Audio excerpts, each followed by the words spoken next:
Здравейте, сега едно малко по-специфично споделяне. На 22 януари след няколко дни пада един много сериозен печат, който е сложен още по времето, когато е слизал Исус, и той възпрепятства светлите същества, които са дошли тук да свещено присъстват, които са по-извисени, ни вече много пъти са слизали през целия този период да помагат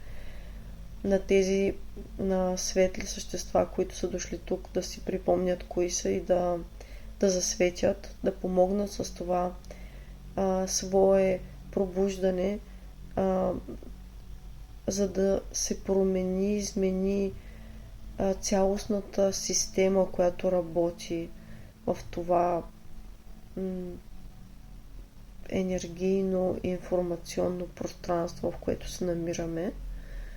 Печата спъваше и ограничаваше тези светли същества, които свещено присъстват тук, да бъдат напълно функционални, полезни, свободни, да изявяват това, което виждат, това, което им е дадено да изявят.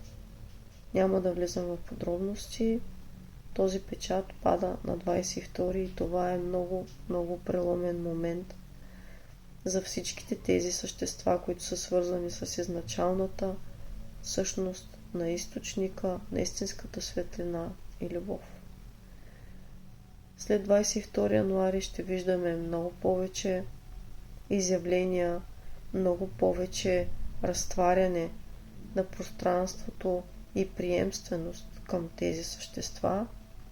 Ще виждаме възможности те самите да са на повече места, да правят повече неща, които не са могли до сега, които бяха държани като недостъпни за тях.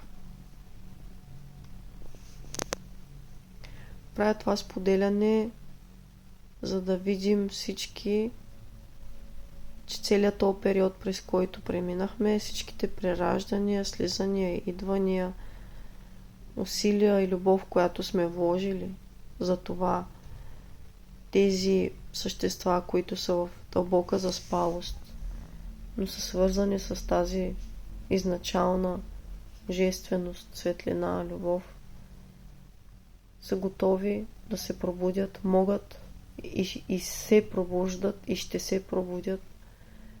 И ние до сега бяхме ограничавани, спирани, хулени, заклемявани, гонени, убивани заради това, което се опитваме да правим, и то е просто да увеличаваме способностите на тези същества да знаят кои са и да се изявяват като такива. Дойде момента, в който един сериозен печат да отпадне и да ни се позволи да изявим това, което имаме да изявяваме, за да помогнем на всички, които имат нужда, и естествено на самите себе си. За който е това съобщение, той ще го разбере. Няма да навлизам в повече подробности, който следи и познава отдавна знае, че не влизам в прекалени разкрития, но това, което в момента се дава да разкрия, е, че до 22 е добре да сме притихнали. То без това сме под опойка в момента и сме доста притихнали, искаме, не искаме, така са нас лъжили отгоре. Но да притихваме, да не се смесваме с големи тълпи, да изчакаме хубаво процесите да се наместят. И на 22 ще бъде преломно като усещане. Може би ще сме много изморени, много отново опоени, за да можем хубаво да поемем тази енергия, която ще се влее, но след вливането разликата ще бъде огромна. Света се подготвяше през всичките тези еони за това да започне да чува истината и дойде момента, в който тя ще бъде освободена. Естествено, не на генерално ниво. Естествено, не си представи всичко ще потече изведнъж.